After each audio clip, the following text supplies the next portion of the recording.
Okay, here we are then for another episode of the Martial View, and this time I am super excited to welcome Eddie Quinn to the podcast, a man that I've admired for many years now. We've trained together quite a few times. I've learned under him doing the approach and some Silat work as well before. Big admirer, and it's a pleasure to have you on, Eddie. So thank you very, very much for coming on. Thank you very much for inviting me on the podcast, mate. You're welcome. Great to see you. You're looking really well. Thank you, you too. I'm sure most people know who you are by now, but for anyone that's been living under a rock for the past few years or so when you've been doing your thing, just give a little introduction to yourself, what you do, and kind of, your roots, I suppose. My roots, well, when I was 18, I left a pub in Birmingham, and cut a long story short, the story that I tell in seminars is that I left the pub with some girls getting abused at a bus stop, and I stepped in. And then the story unfolds. But what happened was, it was an ex-girlfriend of mine, and she was on waiting for the bus to get home with a couple of her friends.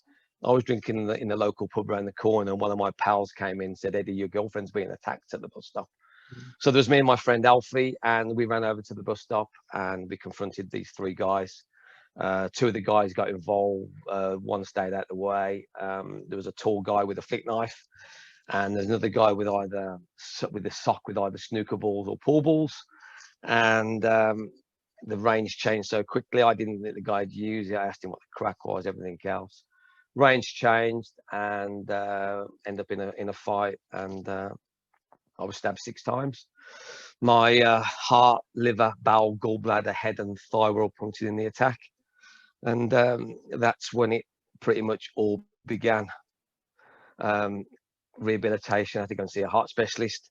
The heart specialist recommended I take up a combat sport, and here I am 35 years later, still doing it.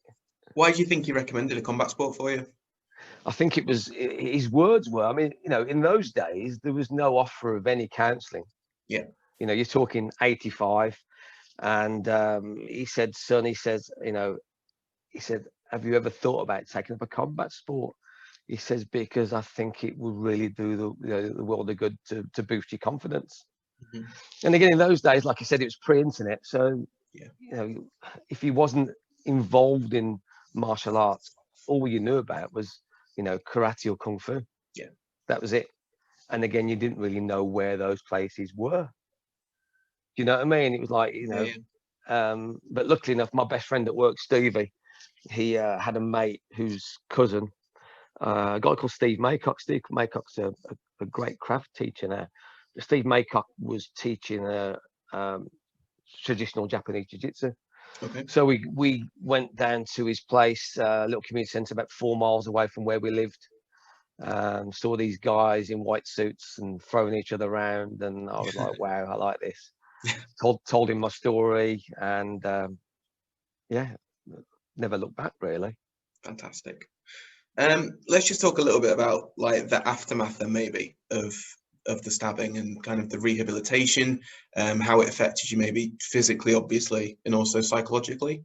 Like, did you have feelings of anger, revenge? Oh, mate, revenge was top of my list. I mean, I didn't know the guys anyway. It was just the fact that where we lived in Yardley, it was like the biggest pub in Europe. It was in the Guinness Book of Records, and it used to attract loads and loads of girls. Yeah. So of course, lads from all over Birmingham would used to go and attend this place. Yeah. And so I didn't know the guys, but when I was in court, 6 months after the stabbing, I remember being sat waiting to go in to give evidence, and right next to me there was a file, and I had a peep in the file. And the 2 lads who stabbed, well, the one who stabbed me and the other guy with the sock with the pool balls in, their addresses were in the file. Right. And my memory is absolutely shit, but I remember the names, I remember the addresses, I was hell-bent on revenge. Yeah. Luckily enough, I found martial arts, and it gave me something to focus on. Yeah. Otherwise, I think I'd have been dead or in jail. Yeah. If I'm honest with you, because. Yeah. It was horrendous. I mean, it was 1984. My dad had just died 6 months prior to that.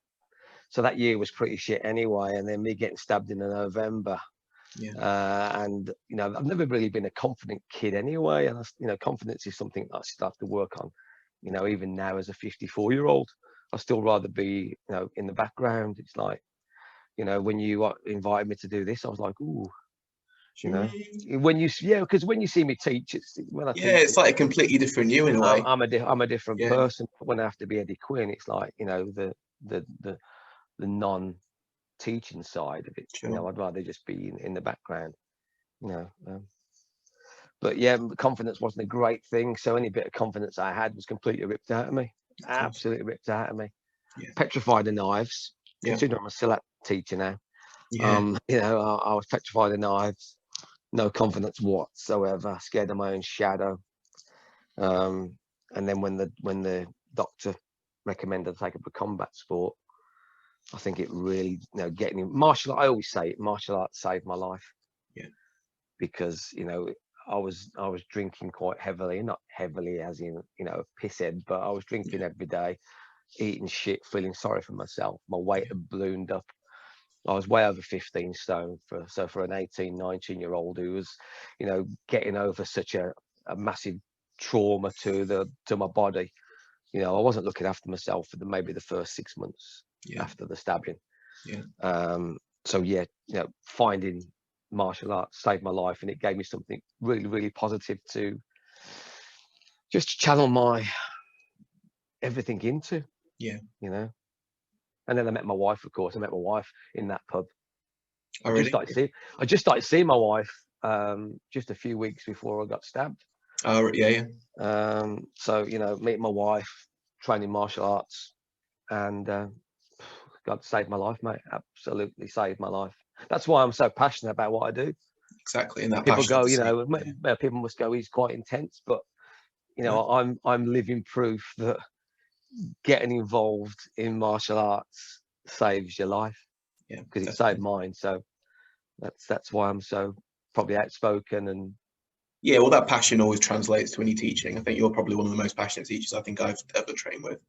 So thank you. I was at school and I never got inspired. I hated school. I never got inspired by one teacher. I couldn't wait to leave school. I got bullied at school when I was an infant, juniors. I hated school. And I vowed that when I started to teach, that I'd be the person that I needed when I was younger.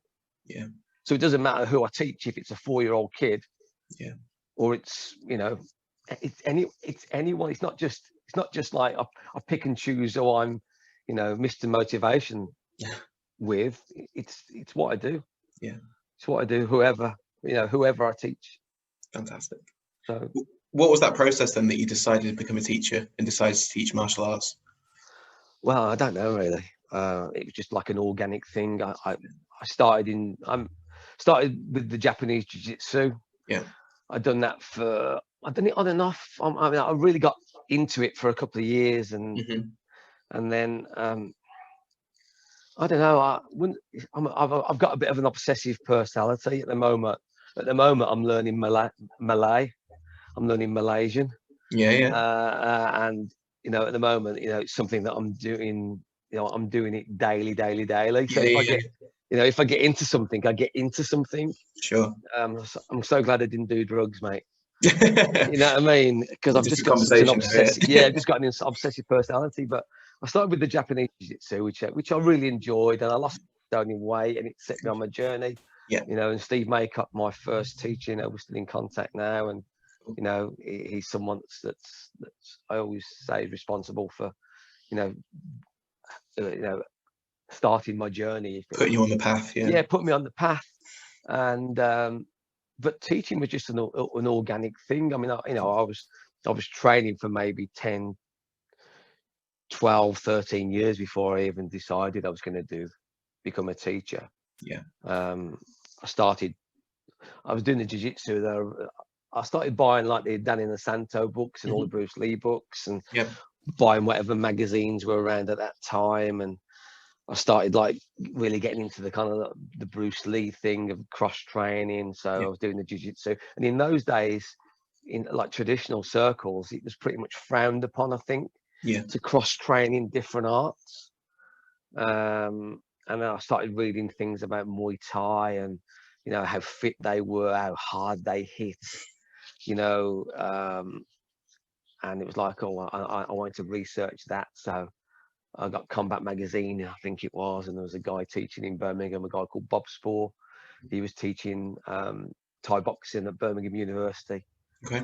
So I contacted Bob and started training in Thai, which I still, I still teach Thai now once a week anyway. I've got like an old farts Thai boxing club. It's more of a social thing, Sure.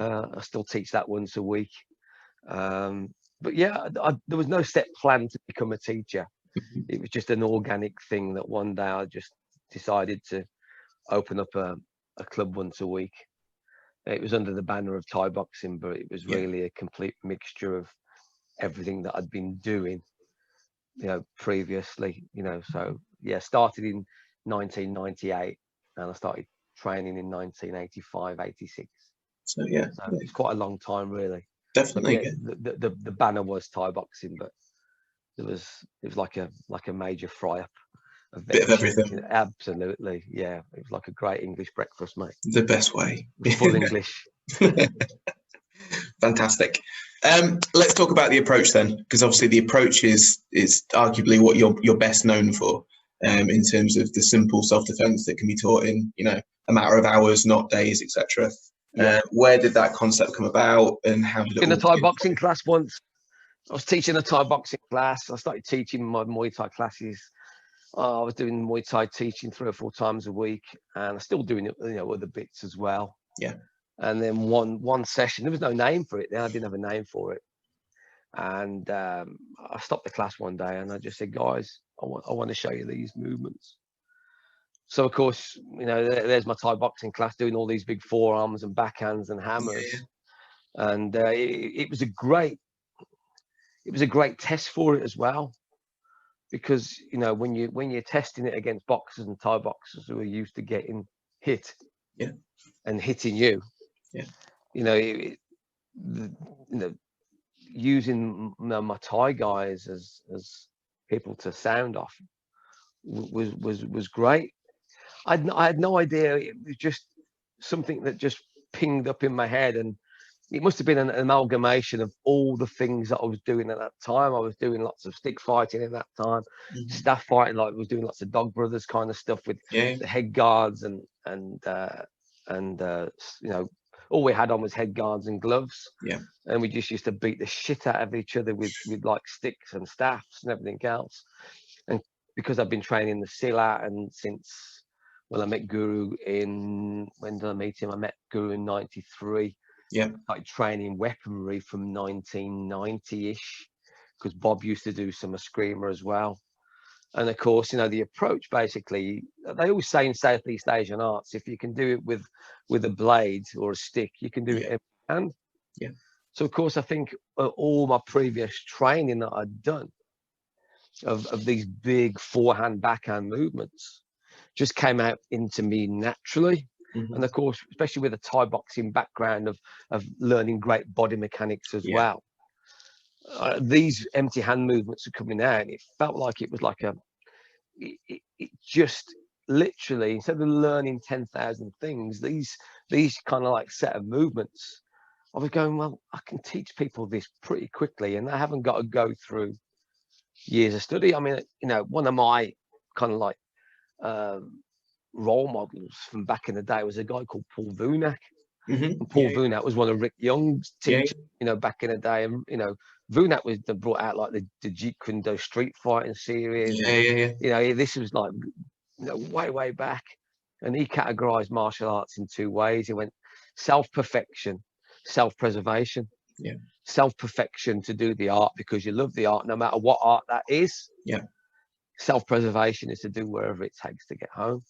Yeah. And I like that, being a street kid from Birmingham, pretty much, I always knew the difference between, being on the street and being in the dojo. It's completely 2 different things. Yeah.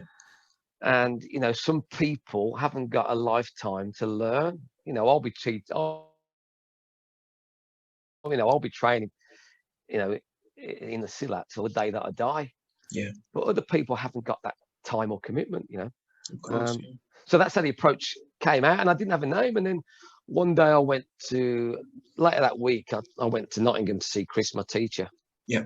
And I told him about these set of movements. And, you know, Chris said to me, he went, he's never been one for compliments. And he went, that's brilliant. And he went, Eddie Quinn's the approach. And I went, oh, bing. I like that. Yeah. And then, like I said, I've never been the most confident of people anyway. And it just felt right. And because if I'm honest with you, 12 years later, I'd still be thinking about a name. Yeah, yeah. I'm so indecisive. And it was just, he went, Eddie Quinn's the approach. And then he said, you know, I suggest you get, it was a guy called Richie Grannon, used to run do some video stuff in Liverpool. And he went, contact Richie Grannon to see if he can do some filming for you. So I contacted Rich, and we'd done like a pilot approach course. And there's me and Nigel there, and the guy called Dan Jones was one of my first students. And we just knocked out this pilot approach thing. And it was crazy. It was just, all this stuff was just coming out of me. Did you find it easy to translate onto camera? Yeah, pretty much. Yeah. I think I've got better on camera. Yeah. It's like anything, isn't it? It's like the more you do it, better you become.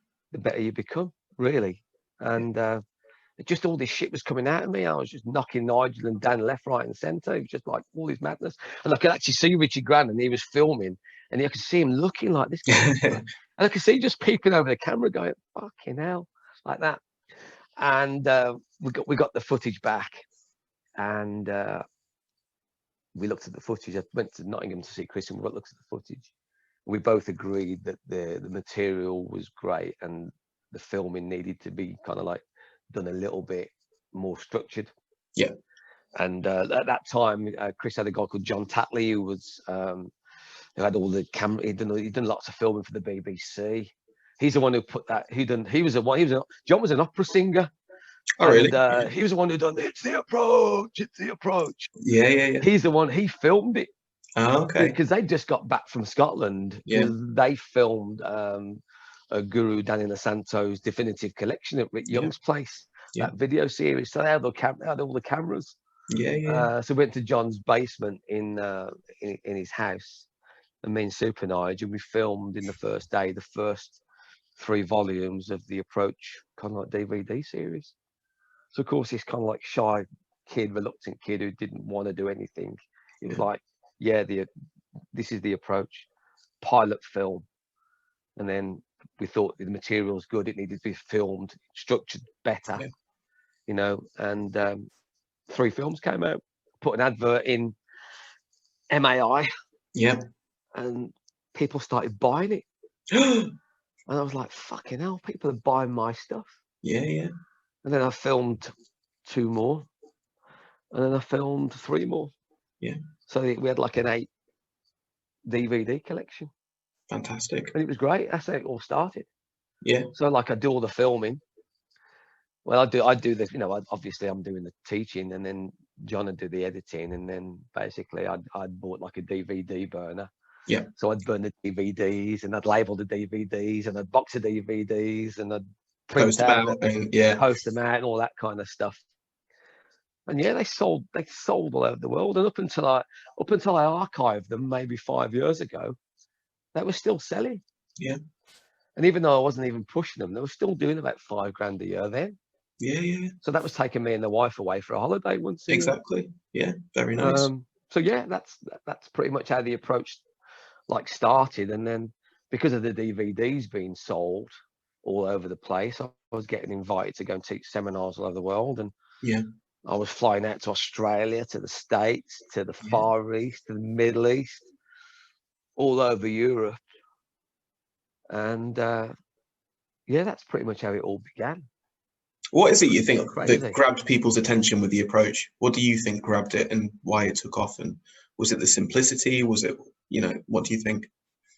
I'd like to think it was a simplicity. Yeah. Some people still see it. I don't think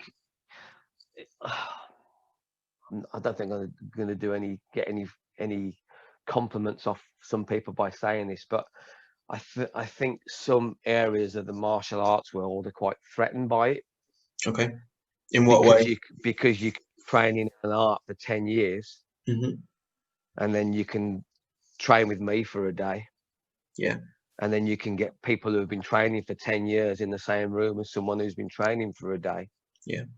And you can't tell the difference between the experienced and the inexperienced. Yeah. And they can do it just as well. You know, as the approach evolved, because I always saw it from a weapon background. Yeah. I always saw it from a blade or from a stick. Yeah. But as I started to really start to break down what was going on with the approach, I started to realize that the forehand strike was like just like throwing. Yeah. I started to realize that the footwork I was doing was just like walking. I started to realize that the backhand strike was like having a frisbee in your hand and skimming a frisbee. And of course, people may even take the piss because I might post a video and going, if you can throw a ball, you can skim a frisbee, move your feet, as in walking. Yeah. You can do the approach so that you get some guy go, well, what a load of bollocks that is. And I think it's all very easy to, I mean, we've all been there. It's very easy to slag something off if you've never trained in it. True. But I've trained some of the most elite soldiers in the world. The approach. It speaks for itself at that point. And who get me back. Yeah. Who fly me to different places to go and teach. Yeah. But then you get others who go, what a load of shit. So really, I think it's, I think people get threatened a little bit by it because you can teach it so quickly. Yeah. The beauty of it is its simplicity, but also it's like, I don't think I'm getting all defensive now. Look, I'm crossing my arms, but it's very easy to slag off things that you don't understand. Yeah. I think people who have got an eye, you know, I got a great testimonial, you know, the other week saying, you know, we just, you know, we haven't got as a military unit, we haven't got 10 years to learn a martial art. Yeah. But we can spend 3 hours with you. Yeah. And have something that we can use. I mean, obviously they're going to shoot you or blow you up. You know, they're going to be really in the shit if they've got to go empty hand. Yeah. But you know, the approach is something that they can learn pretty quickly. Definitely. So I think it is the simplicity of it all and the no bullshit. Yeah.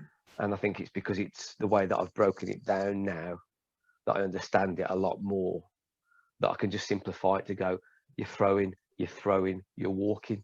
Yeah. And it's been great.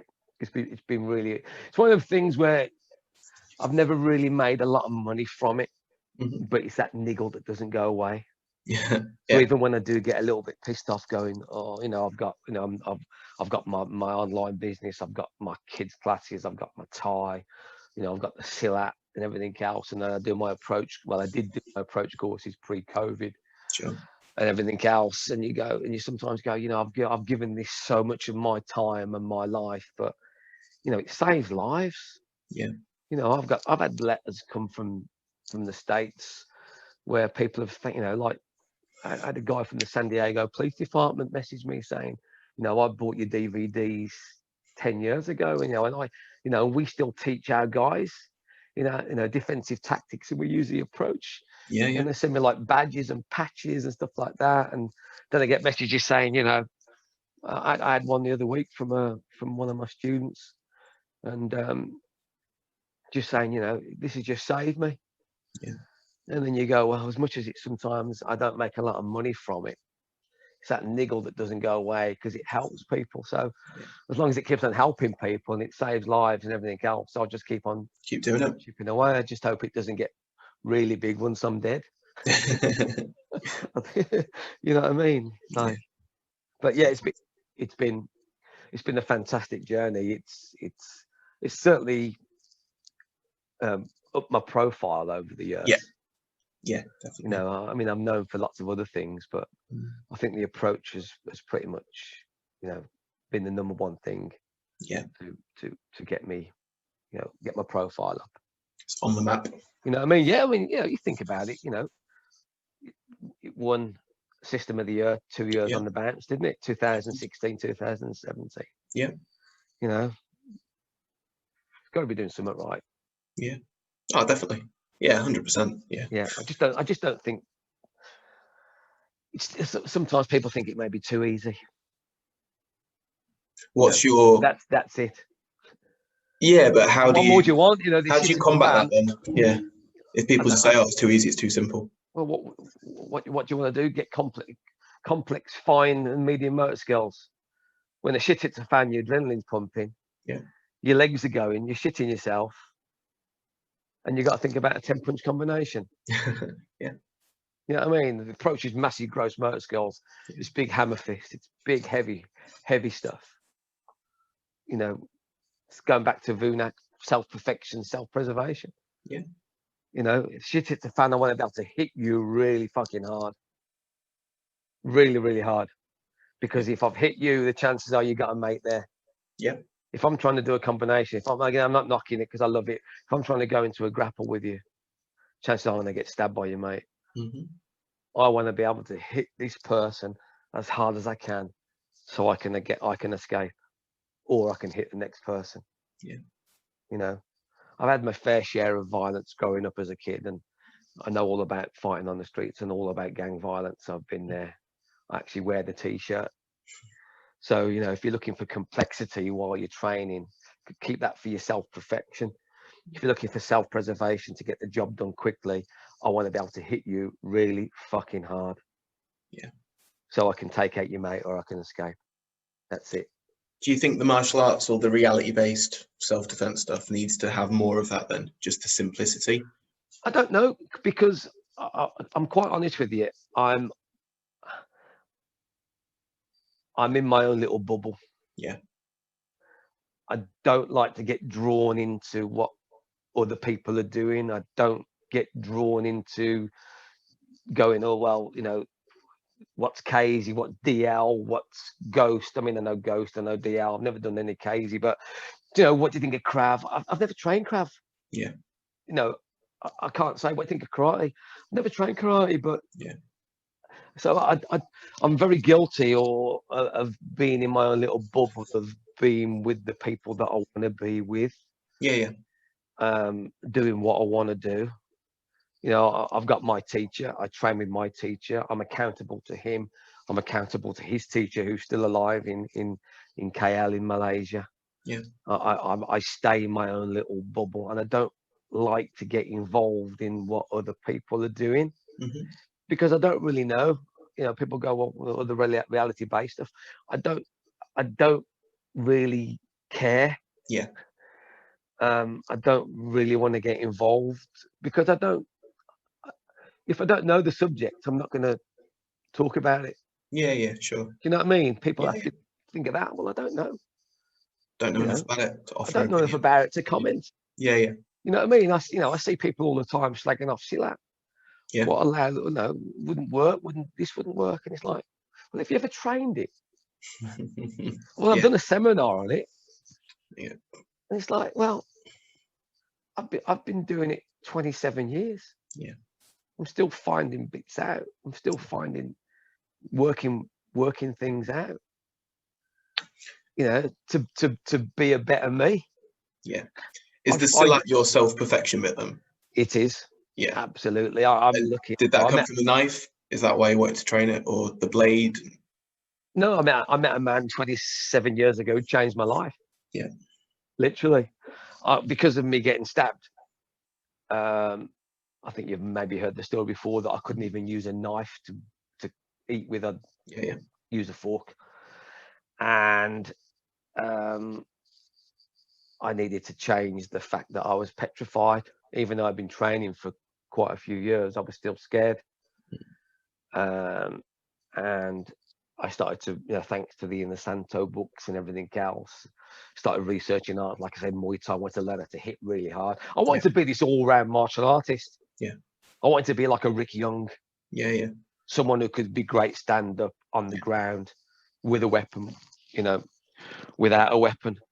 And again, in those days, the arts, the Southeast Asian arts, weren't very popular. So I started to research arts that studied blade, and a Screamer came up, Silat came up. I'd seen a bit of Silat in the Dan in the Santo seminar at Bob Breen's place around about 1990, and I loved it. Yeah. And there was a guy in Nottingham, a guy called Martin Smith, who was teaching a screamer. So I used to shoot up to Nottingham and start learning a scream and doing a little bit of knives there. And at that time, Fighting Arts International, Terry O'Neill's magazine was still going. Yeah. And Bob Spall, my Thai boxing teacher, he was going up to Castle Donington to interview Rick Young for the magazine. Yeah. And at that time in Fighting Arts International, there was 3 videos came out. Rick Young's Trapping Volume 1. Mm-hmm. There was a Jeff Thompson tape and a Chris Parker Closing the Gap tape. Okay.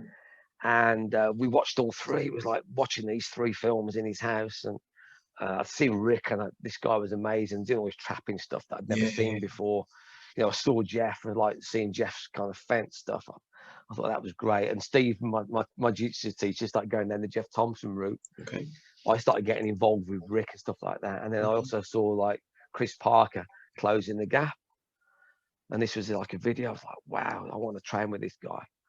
And I started training with Rick. I used to get Rick down for seminars. Yeah. Jeff Thompson used to come to my garage, train in the garage with Rick Young. Cool. Wow. You know, you're talking 25 years ago. And we went up to Castle Donington to the seminar, to Rick Young's seminar that Martin Smith had put on. And Chris Parker turned up at the break with his wife.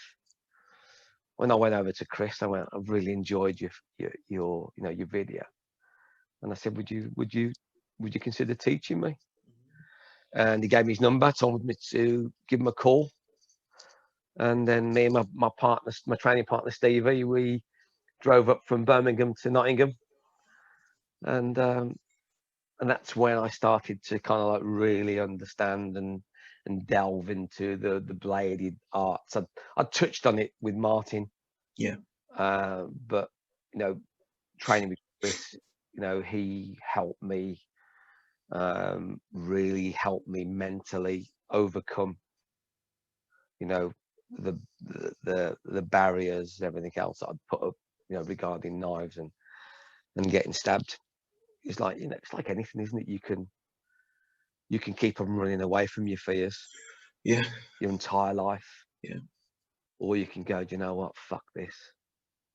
And that's what I did. I went, it's like, fuck it. I need to address it. And that's what I did. Yeah. So yeah. So, you know, meeting Chris all those years ago was my kind of like entrance into the Silat world, and overcoming, you know, many barriers. And I'm just very lucky that I found a guy that literally ticked all the boxes for me. Yeah.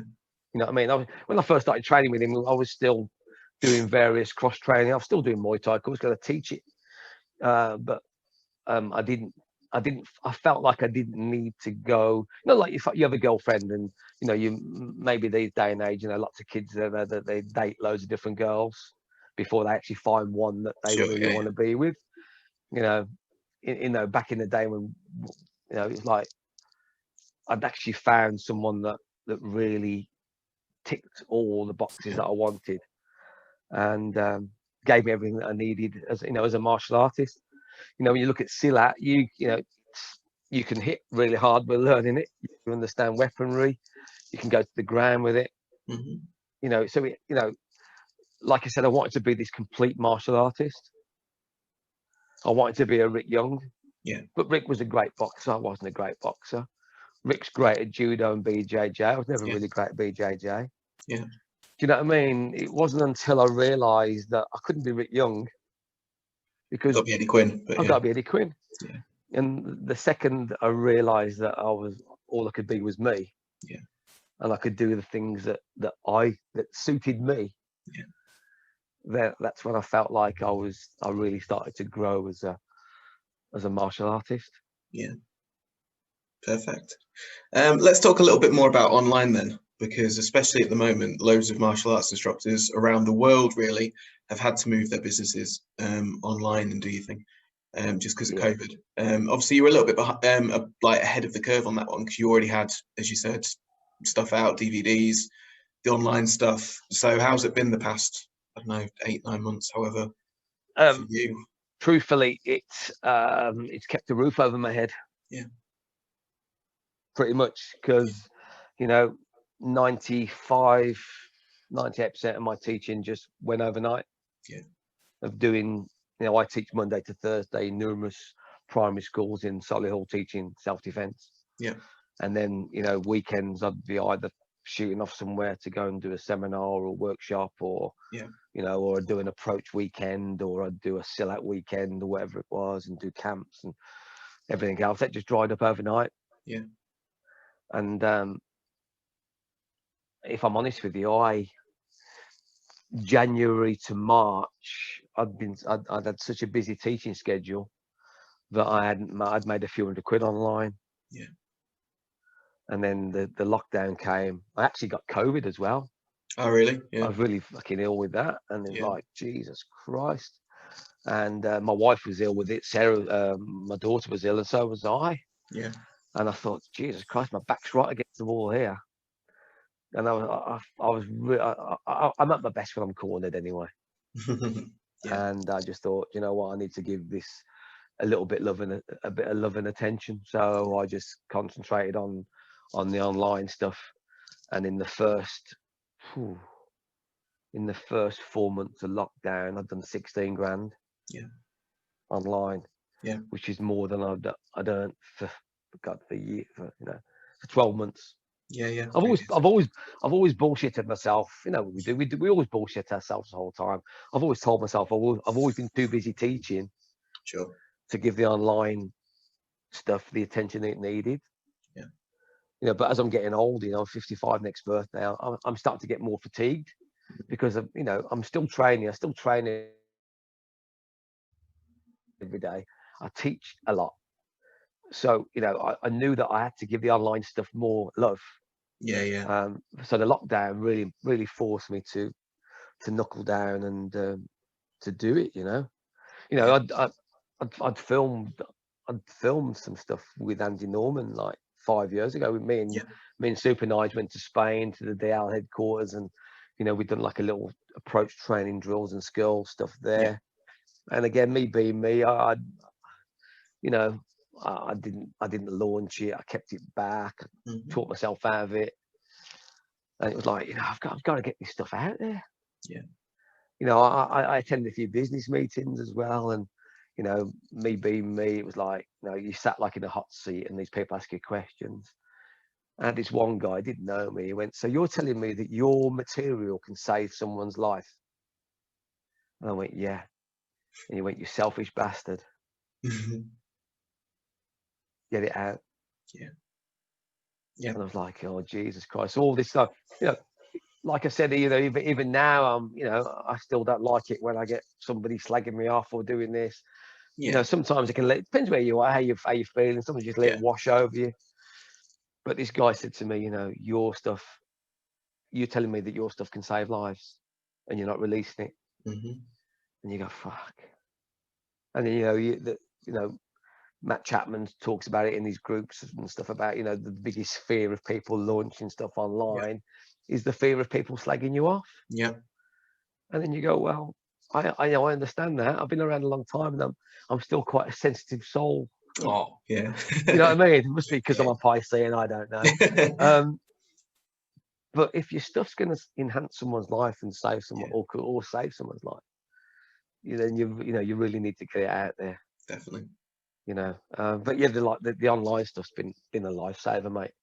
Really has. What's available for people online at the moment then, if they wanted to? Jesus Christ, mate. I mean, I can put you a link to my Thinkific platform. There's a couple of courses there. There's a free introduction to the approach course, which is like a free mini course. Yeah. There's a free introduction to Silat Victory. We've got me and Guru Tour, Chris, have got like a private Facebook group. Yeah. And what we've done, I've taken, I think there's about 8 different videos from that, and Guru writes a weekly blog post. So we've got like a free introduction to Silat Victory course on there. But, you know, I've got a load of courses on there. Yeah. That people can take a look at. You know, some are free. You know, and I've got loads of stuff online. I'm just planning a new approach follow up to the 360. I mean, I've not filmed any approach for 3 years now. Yeah. So I'm gonna kind of like, I'm launching. I'm filming headbutts and hammers in the next couple of weeks. Nice. Yeah. Which is great. I mean, because when I teach, like military and police, I teach them to use every part of their body, of course. And if they've got a nice hard helmet, then that helps. So I teach them how to use the helmet. So yeah, all I've done is, took it out from a civilian angle. So they're using the hammers, the elbows, and headbutts at various ranges and stuff like that. So that should have been filmed 2 weeks ago, but 3 weeks ago. But I screwed my back up, so that stopped filming. And then we, sadly, I don't know if you knew, but we lost one of our dogs as well. Which I did see that. Sorry, mate, that knocked the stuffing out of me for a couple of weeks. I've got a habit of doing that, don't I? Oh man, absolutely. Yeah. I mean, if you're not a dog lover, then people don't really understand. But our dogs are like family, so definitely that's knocked the stuffing out of the family for the past couple of weeks now. So we're just getting over that. So within the next week or two, headbutts and hammers will be filmed, and hopefully that will be available before Christmas.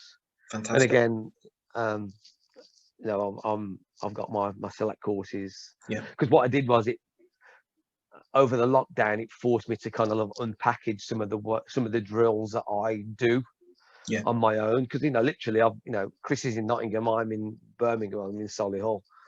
I spend a lot of time on my own training. Yeah. So I made me unpackage a lot of the solo training drills that I do on my own. Yeah. So over lockdown, I went and nipped to Mikey Wright's place in Lutterworth. Yep. And I filmed 3 solo training films. So they've been doing quite well as well. Yeah. So it's just Headbutts and Hammers is going to be done shortly, and Chris and I are working on some online content together, which is great. Working with my teacher. So it's all good.